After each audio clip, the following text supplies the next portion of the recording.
A very good morning to one and all. Standard sixth हम standard sixth का आज chapter 6 करने वाले हैं। स्टैंडर्ड सिक्स्थ इंग्लिश का हम चैप्टर 6 करने वाले हैं, जिसका नाम है who I M. Who I M मतलब मैं कौन हूँ। आई मतलब मैं, हु मतलब कौन, मैं कौन हूँ। आया समझ में? Who I am. तो now let us start with our chapter. Before you read, chapter चालू करने से पहले हम देख लेते हैं कि उसका इंट्रो क्या दिया है। In this lesson we look at what we are like. ये जो चैप्टर है, ये लेसन है, उसके अंदर में हम क्या देखेंगे? We look at what we are like, हम कैसे हैं। And how each of us is different, हम कैसे हैं और हम एक दूसरे से कैसे इतने अलग है। We are all interesting people in different way, हम सब कैसे हैं? इंटरेस्टिंग पीपल है, इंटरेस्टिंग लोग हैं। हर एक जन के अंदर एक दिलचस्प चीज़ होती है, इंटरेस्टिंग चीज़ होती है। इन डिफरेंट वे, सबकी जो इंटरेस्ट है, सबका जो इंटरेस्ट है वो अलग अलग चीज़ों में होता है।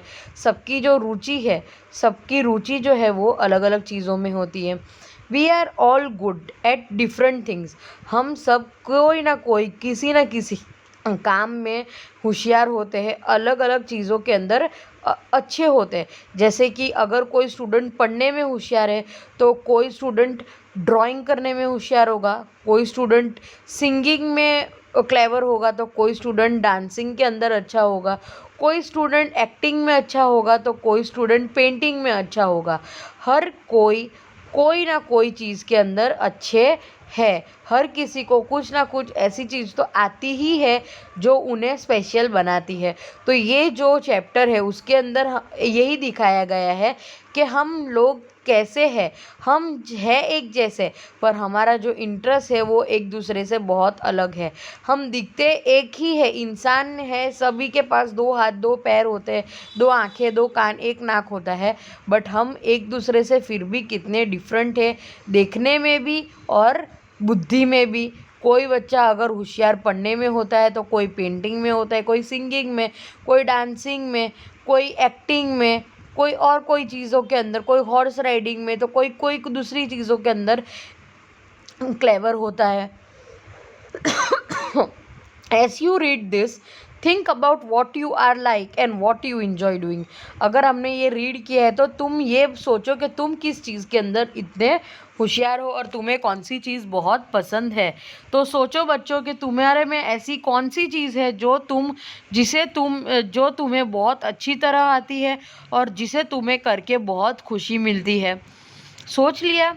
तुम्हें पता है तुम्हें कौन सी चीज़ बहुत अच्छी लगती है, तुम्हें कौन सी चीज़ है जो बहुत अच्छे से तुम्हें आती है। किसी को सिंगिंग अच्छे से आती होगी, किसी को डांसिंग, किसी को ड्राइंग, किसी को पेंटिंग, कोई पढ़ने में होशियार होगा, किसी को पढ़ना अच्छा लगता होगा, किसी को बुक रीड करना अच्छा लगता होगा।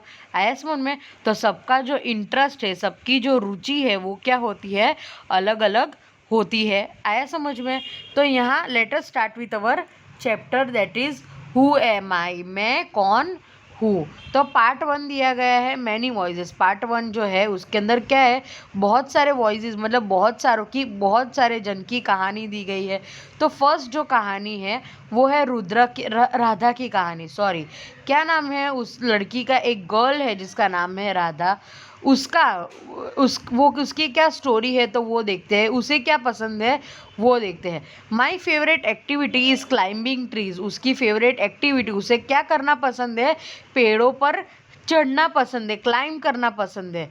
जस्ट आउटसाइड अवर हाउस, उसके घर के बाहर, there is a mango tree. क्या है? मैंगो का मतलब आम का एक ट्री है। Which I love to go up, जिसके ऊपर मुझे चढ़ना बहुत पसंद है।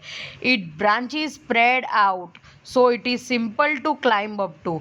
उसके जो ब्रांचेस है, उसकी जो शाखाएं हैं वो बहुत फैली हुई है, जिसकी वजह से बहुत सिंपल हो जाता है, बहुत आसान हो जाता है उसके ऊपर चढ़कर बैठना। I can sit comfortably in the fork of 2 branches. वो क्या कहती है? मैं आराम से 2 ऐसी ब्रांचेस के ऊपर आराम से कंफर्टेबली मतलब बहुत ही आराम से, सुकून से ब्रांचेस के ऊपर बैठती हूँ।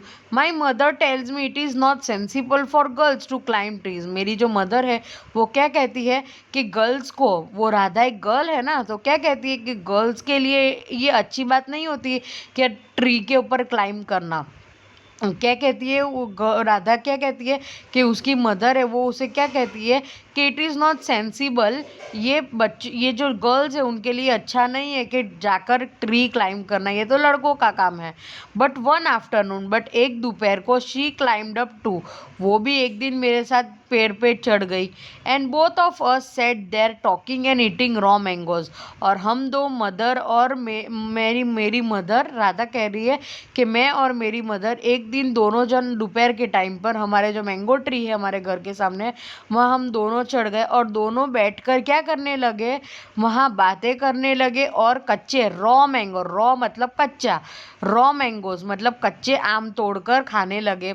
When I am high up in the tree, जब मैं ट्री के ऊपर एकदम ऊंचे, एकदम ऊपर ऊंचाई पर बैठती हूँ, जब ट्री के ऊपर जाके मैं एकदम ऊंचाई में बैठती हूँ, ऊंचे एकदम हाई लेवल पे बैठती हूँ, तब मुझे कैसा फील होता है, कैसा महसूस होता है, I feel like I can rule the whole world. क्या लगता है मुझे कि मैं पूरे वर्ल्ड, पूरी दुनिया पर रूल कर सकती हूँ, मतलब राज कर सकती हूँ। कैसा लगता है राधा को लगता है कि अगर वो जब ट्रीज के ऊपर एकदम सबसे ऊपर जाके बैठती है तो उसे लगता है कि I can rule the whole world, मैं पूरी दुनिया पे राज कर सकती हूँ, उसे ऐसा महसूस होता है। तो यहाँ जो है हमने पहली जो देखी लड़की राधा के बारे में, एक गर्ल है राधा नाम की, जिसे क्या पसंद है, उसकी फेवरेट एक्टिविटी है क्लाइंबिंग ट्रीज, ट्री के ऊपर चढ़ना पसंद है। उसके घर के बाहर एक मैंगो ट्री है जो उसके ऊपर चढ़ना उसे बहुत पसंद है। उसकी जो ब्रांचेस है वो बहुत ही फैली हुई है, स्प्रेड आउट, बहुत ही अच्छी तरह से फैली हुई है, जिसकी वजह से बहुत ही सिंपल होता है उसके ऊपर चढ़ना, बहुत ही सिंपल हो जाता है। आई कैन सिट कंफर्टेबली, वो क्या कहती है कि मैं जो ट्रीज़ की ब्रांचेस है उसके ऊपर कंफर्टेबली, उसकी जो ट्रीज़ की जो ट्रू ब्रांचेस है उसके ऊपर मैं आराम से बैठ सकती हूँ। माई मदर टेल्स, उसकी जो मदर है वो क्या कहती है कि it is not sensible for girls, ये गर्ल्स के लिए सेंसिबल बात नहीं है कि ट्री के ऊपर क्लाइंब करना, मतलब पेड़ों पे चढ़ना। बट एक आफ्टरनून को क्या हुआ कि वो भी मेरे साथ पेड़ पर चढ़ गए और हम दोनों वहाँ बैठकर बातें करने लगे और क्या करने लगे, ईटिंग रॉ मैंगोज, और कच्चे आम खाने लगे। राधा क्या कहती है कि जब मैं ट्री के ऊपर सबसे ऊंचाई में बैठती हूँ, सबसे ऊंचे जाकर बैठती हूँ मैंगो ट्री के ऊपर, तो उसे कैसा फील होता है कि जैसे कि वो पूरी दुनिया पर, होल वर्ल्ड मतलब पूरी दुनिया पर राज कर सकती है। तो यहाँ हमने देखा राधा की कहानी। नाउ नेक्स्ट हम देखेंगे नासिर, किसके बारे में, नासिर एक बॉय है, वो क्या सोचता है, उसकी क्या स्टोरी है वो देखते हैं। तो नासिर एक बॉय है, वो कहता है कि व्हेन आई ग्रो अप, जब मैं बड़ा हुआ, I want to become a seed collector, उसे क्या बनना है, जब मैं बड़ा होऊंगा तो उसे क्या बनना है, सीड कलेक्टर बनना है। सीड मतलब बीज, जो हम फ्रूट्स के अंदर जब बीज निकलते हैं तो क्या कहते हैं कि जब मैं बड़ा होऊंगा तो क्या बनूंगा मैं, सीड कलेक्टर मतलब जो सीड को कलेक्ट करते हैं, जो जमा करते हैं, तो मैं क्या बनूंगा, I want to become a seed collector. We have a cotton field in our village, उसके पास क्या है, उसके जो फादर है, उसके जो ग्रैंड फादर है, उनके पास क्या है, कॉटन फील्ड मतलब जो रुई होती है, कॉटन होता है उसकी खेत है, कॉटन फील्ड है, क्या है उसके पास, कॉटन फील्ड है। इन अवर विलेज, उनके जो विलेज है, उनके विलेज में क्या है, उनके पास कॉटन फील्ड है। एंड एवरी ईयर, हर साल, my father spends a lot of money on buying new sheets, क्या कहता है वो, नासिर क्या कहता है कि हर साल, every year, my father spend, मेरे फादर बहुत सारे पैसे खर्च करते हैं, spend a lot of money, किसके अंदर, नए नए seeds, buying a new seeds, नए जो सीड्स है, नए बीज है खरीदने के लिए, to grow our cotton plants, हमारे जो खेत है कॉटन के, रुई की जो खेत है उसके अंदर सीड बोने के लिए, सीड ग्रो करने के लिए मेरे फादर एवरी ईयर बहुत सारे पैसे खर्च करते हैं सीड को बोने के लिए, सीड उगाने के लिए, वो कॉटन है वो उगाने के लिए वो जो सीड है वो बाई करते हैं। माई ग्रैंडफादर, जो उसके दादा है, नासिर के जो दादा है, वो कहते हैं उसे, told me that many years ago, बहुत सालों पहले, he would collect the seeds from his own plants. उसके जो ग्रैंडफादर है, दादा है, वो क्या कहते थे, जब हम छोटे थे बहुत सालों पहले, हम जो खुद है वो हम बाहर से सीड्स नहीं लाते थे। क्या कहते हैं, हम बाहर से सीड्स नहीं लाते थे। इनफैक्ट हम क्या करते थे कि हम जो सीड्स कॉटन फील्ड में, हमारी खेतों में जो फील्ड के अंदर जो बीज, कॉटन के अंदर जो बीज पड़े रहते थे, he would collect seeds from his own plants. उसके जो खुद के जो कॉटन के प्लांट्स होते थे उसमें से वो खुद सीड्स कलेक्ट करके वही सीड्स उगाते थे next year, which would be shown to grown new plant during the next year।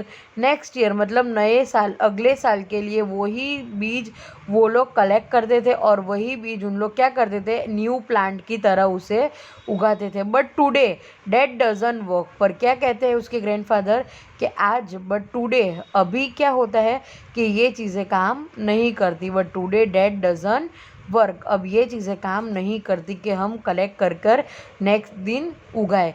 So we have to spend money, हमें इस क्या करना पड़ता है, हमें पैसे खर्च करने पड़ते हैं two by new seeds every single day. तो क्या करना पड़ता है, हमें एवरी ईयर, हर साल पैसे खर्च करने पड़ते हैं नए सीड्स लाने के लिए। I want to find out why that is so, मुझे नासिर क्या कहता है कि मुझे पता लगाना है ऐसा क्यों। I want to learn how to preserve seeds, वो क्या कहता है कि मुझे ये सीखना है कि हम सीड्स को कैसे प्रिजर्व कर सकते हैं, मतलब कैसे संभाल कर अच्छी तरह से रख सकते हैं, so that we can use them again. तो कैसे हम उसे बचा कर रख सकते हैं कि हम वो वापस से यूज़ कर सके and not spend money every year, और कैसे हम पैसे जो खर्च करते हैं सीड्स के पीछे वो हम कम कर सके एवरी ईयर। तो हमने जो सेकेंड स्टोरी देखी वो नासिर की देखी।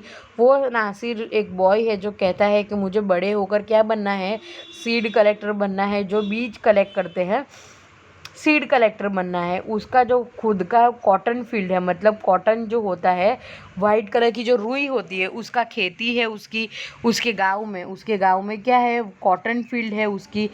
एवरी ईयर उसके जो फादर है वो क्या करते हैं, स्पेंड कर मतलब खर्च करते हैं, बहुत सारे पैसे खर्च करते हैं नए सीड्स लाने के लिए, जिससे वो अपना कॉटन फील्ड फिर से अपनी खेती, कॉटन की खेती कर सके। उसके जो ग्रैंडफादर है, नासिर के जो ग्रैंडफादर है, वो कहते हैं कि माई grandfather told me that many years, कई साल पहले, हम खुद ये जो सीड्स है हमारे कॉटन में से कलेक्ट करके रख देते थे। क्या कहते हैं उसके जो ग्रैंडफादर है वो क्या कहते हैं उससे कि माई grandfather told me that many years ago, कई साल पहले, he would collect the seeds, वो क्या करते थे, वो अपने आप जो सीड्स कलेक्ट करते थे फ्रॉम हिज ओन प्लांट्स, उनके खुद के जो कॉटन प्लांट्स है उसके अंदर थे, वो खुद सीड कलेक्ट करते थे और क्या करते थे, वो रख देते थे, प्रिजर्व करके रख देते थे उसको नेक्स्ट ईयर उसी से नया कॉटन प्लांट बनाने के लिए, नया कॉटन प्लांट ग्रो करने के लिए। बट टुडे, पर आज के समय में ये सब पॉसिबल नहीं है क्योंकि ये सब काम नहीं करता है। सो हर साल हमें पैसे खर्च करने पड़ते हैं नए सीड्स लाने के लिए, हर साल नए सीड्स लाने के लिए कॉटन के हमें हर साल पैसे खर्च करने पड़ते हैं। I want to find out why that is, वो जो नासिर है वो कहता है कि मुझे फाइंड आउट करना है कि ऐसा क्यों होता है। I want to learn how to preserve seeds, क्या कहता है कि मुझे ये सीखना है कि हम कैसे सीड्स को प्रिजर्व कर सकते हैं, मतलब संभाल कर रख सकते हैं, जिससे हम उसे फिर से यूज़ कर सकें और पैसे जो खर्च होते हैं एवरी ईयर कॉटन सीड को लाने में वो हम बंद कर सके, वो हम कम कर सके। आया समझ में। तो ये जो सेकेंड स्टोरी थी, पहली थी राधा की, दूसरी थी नासिर की।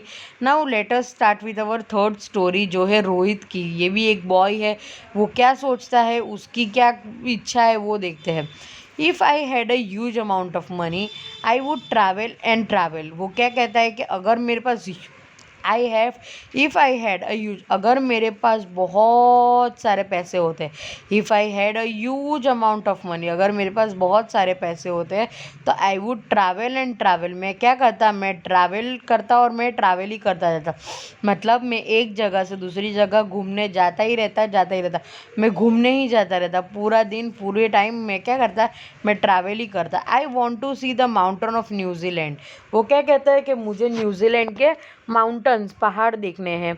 Because they look beautiful in the magazine picture, क्यों उसको न्यूजीलैंड के पहाड़ देखने हैं, क्योंकि उसके पास जो मैगजीन है उसके अंदर वो बहुत ही खूबसूरत जो पहाड़ है, वो न्यूजीलैंड के पहाड़ बहुत ही खूबसूरत दिख रहे हैं, जिसकी वजह से उसको ऐसे इच्छा होती है कि उसे खुद न्यूजीलैंड जाके माउंटेन्स देखने हैं।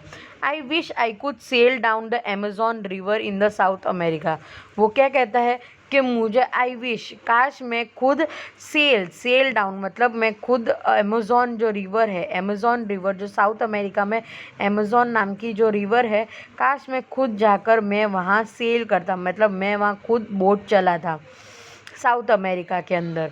ऑन ए राफ्ट मतलब ऐसी जो बोट होती है, राफ्ट के अंदर मैं बैठकर मैं खुद जो अमेज़ॉन रिवर है उसके अंदर मैं, अगर मैं सेल करता, मैं पानी के अंदर अपनी राफ्ट चला था। I want to live on the beach of Lakshadweep, क्या कहते हैं कि मुझे लक्षद्वीप के बीच के ऊपर रहना है, मुझे क्या करना है, लक्षद्वीप के बीच पे रहना है। क्या कहता है वो, आई वॉन्ट टू लिव, मुझे कहाँ रहना है, लक्षद्वीप, जो लक्षद्वीप के बीच के ऊपर रहना। And dive down to the sea coral, क्या कहता है, और मुझे जो सी है, समुद्र है, सी कॉरल मतलब जो समुद्र है, समुद्र के नीचे कॉरल, सी कॉरल है, वहाँ मुझे डाइव करना है मतलब मुझे पानी के अंदर स्कूबा डाइविंग करनी है। आई सपोज आई वो should go to the Konark temple, क्या कहता है कि मुझे ऐसा लगता है कि मुझे कोरनाक टेम्पल, ओडिशा में जो कोरनाक, इंडिया के अंदर जो ओडिशा में कोरनाक टेम्पल है, मुझे वहाँ जाना चाहिए। और the old city in Beijing in China, कहाँ कहता है, या तो मुझे कोरनाक जाना चाहिए उड़ीसा के अंदर, या तो मुझे बीजिंग, ओल्ड सिटी है चाइना की सबसे पुरानी सिटी कौन सी है, ओल्ड सिटी कौन सी है, बीजिंग, तो या तो मुझे कोरनाक टेम्पल जाना चाहिए ओडिशा में, या तो चाइना के अंदर मुझे बीजिंग जाना चाहिए। फिर क्या कहता है, and the pyramid in the Egypt too, और मुझे और कहाँ जाना है, इजिप्ट जाना है, पिरामिड, वहाँ जो पिरामिड होते हैं इजिप्ट के अंदर, मुझे वो देखने के लिए जाना है। But what I actually enjoy is seeing nature more than old building, पर क्या कहता है, पर मुझे सबसे ज़्यादा क्या देखने में मज़ा आता है कि नेचर, कुदरत, जो हमारे आसपास जो खूबसूरती है, नेचर की जो खूबसूरती है वो देखने में ज़्यादा मज़ा आती है। ओल्ड बिल्डिंग से ज़्यादा क्या देखने में मज़ा आएगी, मुझे ये जो नेचर है वो देखने में ज़्यादा मज़ा आएगी। तो यहाँ जो थर्ड स्टोरी है वो है रोहित की स्टोरी है, जो कहते हैं कि मुझे अगर जिस दिन मेरे पास बहुत सारे, if I had a huge amount of money, जिस दिन मेरे पास अगर बहुत सारे पैसे हो गए तो मुझे ट्रैवल करना बहुत पसंद है और मैं ट्रैवल ही करता रहूँगा। जिसे उसे क्या क्या देखना है कि उसे न्यूजीलैंड के माउंटेन्स देखने हैं, क्योंकि उसने मैगज़ीन के अंदर उसे उसके पिक्चर देखा है और उसे वहाँ वो माउंटेन्स देखने हैं। फिर क्या कहता है कि उसे ऐसी इच्छा होती है कि जो अमेज़ॉन रिवर, साउथ अमेरिका में जो अमेज़ॉन रिवर है, वहाँ वो सेल करे, वहाँ वो अपनी नाव लेकर, अपनी जो राफ्ट है वो लेकर सेल करे। फिर क्या कहते हैं कि मुझे लक्षद्वीप के बीच के ऊपर रहना है, क्या कहते हैं, मुझे लक्षद्वीप के बीच के ऊपर रहना है। And dive down to the sea coral, और मुझे कहाँ है, मुझे ऐसे समुद्र के बीच में, ओशन के अंदर डाइव करना है, डाइव डाउन करना है। I supposed I should go to the Konark temple, क्या कहता है कि I should go to the Konark temple, मुझे ओडिशा के अंदर जो कोरनाक टेम्पल है वहाँ जाना है। और the city of Beijing in China, और कहाँ जाना है, जो ओल्ड सिटी, सबसे पुरानी सिटी है चाइना के अंदर जिसका नाम है बीजिंग, वहाँ जाना है। And the pyramid in Egypt too, और कहाँ जाना है उसे, और कहाँ जाना है, पिरामिड देखने के लिए कहाँ जाना है उसको, इजिप्ट जाना है। But what I actually enjoy is seeing the nature more than old building, पर क्या कहते हैं वो कि मुझे सबसे ज़्यादा, मैं इन्जॉय क्या करूँगा, नेचर देखने में मुझे सबसे ज़्यादा मज़ा आएगा, ओल्ड बिल्डिंग देखने में, ओल्ड पुरानी पुरानी बिल्डिंगें देखने के अलावा बजाय मैं क्या देखना पसंद करूँगा, नेचर को देखना पसंद करूँगा।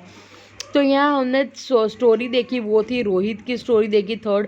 तो let us see what did Sarabjit क्या कहते हैं, what makes me very angry is when people don't believe me when I am telling the truth. वो क्या कहते हैं कि मुझे सबसे ज़्यादा गुस्सा आता है तभी कि जब लोग मुझ पे विश्वास नहीं करते हैं जब मैं सच बोल रहा होता हूँ। तो क्या कहते हैं, what makes me very angry, मेरे को सबसे ज़्यादा गुस्सा कब आता है कि जब पीपल है वो बिलीव नहीं करते, डोंट बिलीव मतलब बिलीव नहीं करते, यकीन नहीं करते, when I am telling the truth, जब मैं अब सच बोल रहा होता हूँ तो वो मेरे पर यकीन नहीं करते। उसका एग्जाम्पल देते हुए क्या कहते हैं, फॉर एग्जाम्पल जैसे कि तौर पर वो एग्जाम्पल के तौर पे क्या कहते हैं कि if I tell my teacher that I couldn't do my homework because Ravi borrowed my book, अगर मैं अपनी टीचर को कहता हूँ कि मैं अपना होमवर्क इसलिए नहीं करके आया हूँ बिकॉज जो रवि है, मेरा जो दोस्त है, फ्रेंड है रवि, उसने मेरी बुक बोरो करी थी, मतलब मेरी बुक उसने घर ले गया था, उसको मेरी बुक की ज़रूरत थी इसलिए वो मेरी बुक ले गया था। एंड फॉरगेट टू रिटर्न, और वो मेरे को वापस लाना भूल गया, इसी वजह से मैं होमवर्क नहीं कर पाया। तो टीचर क्या करती है, टीचर उसका विश्वास नहीं करती है। फिर क्या कहता है वो कि और I tell my parents that it wasn't me but my little brother who started the fight. अगर हम दो भाई लड़ रहे होते हैं, सरबजीत और उसका जब छोटा भाई लड़ रहा होता है, तो उसके पेरेंट्स जब उनको डांटते हैं तो अगर सरबजीत कहता है कि मैं नहीं, मेरे छोटे भाई ने फाइट स्टार्ट की थी, तभी भी उसके पेरेंट्स उसके ऊपर यकीन नहीं करते, तब सरबजीत को सबसे ज़्यादा गुस्सा आता है। और if I tell my teacher, अगर नहीं तो मेरे को कब ज़्यादा गुस्सा आता है कि if I tell my teacher that I really did study for the test even if I had good bad marks. वो क्या कहता है कि अगर मैं अपनी टीचर को कहता हूँ कि मैं टेस्ट के लिए, जो हमारे स्कूल में जो टेस्ट लेते हैं, मैं टेस्ट के लिए पढ़ के आया था पर फिर भी मेरे मार्क्स अच्छे नहीं आए, तो वो टीचर है वो क्या करती है, वो मेरे पर यकीन नहीं करती। टीचर को क्या लगता है मैं पढ़ के नहीं आया था, इसी वजह से मुझे मार्क्स भी कम आए हैं। तो भला हालांकि मैं पढ़ के गया होता हूँ पर फिर भी मैं मार्क्स नहीं ला पाता हूँ। They all look at me as if they think I am telling lie. वो क्या कहता है कि सब मुझे ऐसे देखते हैं, दे ऑल लुक एट मी, वो सब मुझे ऐसे देखते हैं जैसे कि मैं उनसे झूठ बोल रहा हूँ। The look on their face really angers me, और ये जो उन लोग अपना चेहरा बनाते हैं कि उनको लगता है कि मैं झूठ बोल रहा हूँ, वो देखकर मुझे बहुत ही गुस्सा आता है। Sometimes I have to look down. फिर क्या करता है, उसे जब बहुत गुस्सा आता है और वो टीचर है, अपने पेरेंट्स को कुछ नहीं बोल पाता है, तो वो क्या करता है, sometimes I have to look down, वो नीचे अपना सर नीचे कर लेता है और अब एट माई शूज़ क्या करता है, वो अपने शूज़ की तरफ, अपने जो जूते हैं वो देखता रहता है एंड काउंट करता है 10 तक। क्या करता है, उसका गुस्सा शांत करने के लिए वो क्या करता है, वो अपना सर झुकाकर अपने शूज़ को देखता रहता है और 10 तक काउंट करता है, so that I do not show that I am angry, जिससे मैं ये ना बता सकूं कि मैं उन सबसे गुस्सा हूँ। तो यहाँ जो सरबजीत की स्टोरी है वो क्या कहता है कि मुझे सबसे ज़्यादा गुस्सा क्या आता है, मुझे सबसे ज़्यादा सबसे ज़्यादा गुस्सा आती है कि मेरे को जब लोग बिलीव नहीं करते, जब लोग हैं वो मेरे बात पे बिलीव नहीं करते, और मैं जब सच बोल रहा होता हूँ तभी भी वो मेरी बात पे बिलीव नहीं करते हैं। जैसे कि वहाँ 3 एग्जांपल दे रहा है कि जब मैं टीचर को कहता हूँ कि मैं होमवर्क करके इसीलिए नहीं आया क्योंकि रवि ने मेरी बुक बोरो करी थी, मेरे पास रवि बुक लेकर गया था और वो वापस रिटर्न करना भूल गया, इसी वजह से मैं होमवर्क नहीं कर पाया, तो टीचर वो बात का यकीन नहीं करती और मुझे गुस्सा करती है। तो ये देखकर मुझे गुस्सा आता है कि मैं सच बोल रहा हूँ फिर भी टीचर मेरे को डांट रही है। तो और फिर क्या होता है कि जब हम 2 भाई लड़ रहे होते हैं और मेरे पेरेंट्स जब डांटते हैं, तब मेरे पेरेंट्स को जब मैं बोलता हूँ कि ये फ़ाइट की शुरुआत मेरे भाई ने की थी, छोटे भाई ने, पर फिर भी जब मेरे जो पेरेंट्स है वो नहीं मानते, मेरी बात के ऊपर विश्वास नहीं करते और फिर से मेरे को ही डांट पड़ जाती है, तब मुझे सबसे ज़्यादा गुस्सा आता है। फिर वो क्या कहता है कि मेरे टीचर को मैं जब ये कहता हूँ कि मैं अपनी जो टेस्ट होने वाली थी वो उसके लिए पढ़ के आया था पर फिर भी मेरे मार्क्स अच्छे नहीं आए, तो ये सुनकर टीचर है वो मेरी बात पे यकीन नहीं करती, वो गुस्सा करती है और मेरे को उसी बात पर गुस्सा आता है। क्योंकि उनको अगर मैं सच बोल रहा हूँ फिर भी वो क्या करते हैं, वो क्या सोचते हैं कि मैं झूठ बोल रहा हूँ। They look at me as if they think I am lying. वो लोग सब मुझे कैसे देखते हैं कि जैसे उनको लगता है कि मैं झूठ बोल रहा हूँ। और यही लुक देखकर, इनका ये लुक देखकर मुझे सबसे ज़्यादा गुस्सा आता है। समटाइम्स वो क्या करता है, कई बार वो जब गुस्सा होता है तो वो नीचे अपने पैरों की, अपने जूतों की तरफ देखता है और 10 तक गिनता है। 1 2 3 4 10 तक काउंट करता है, जिससे वो बता ना सके कि वो सबसे गुस्से में है। बराबर। तो यहाँ हमने जो स्टोरी देखी, वो 4th स्टोरी देखी, वो थी सरबजीत की स्टोरी। आया समझ में? राइट। हम फिर जो नेक्स्ट स्टोरी है वो हम नेक्स्ट वीडियो में कंटिन्यू करेंगे। Thank you.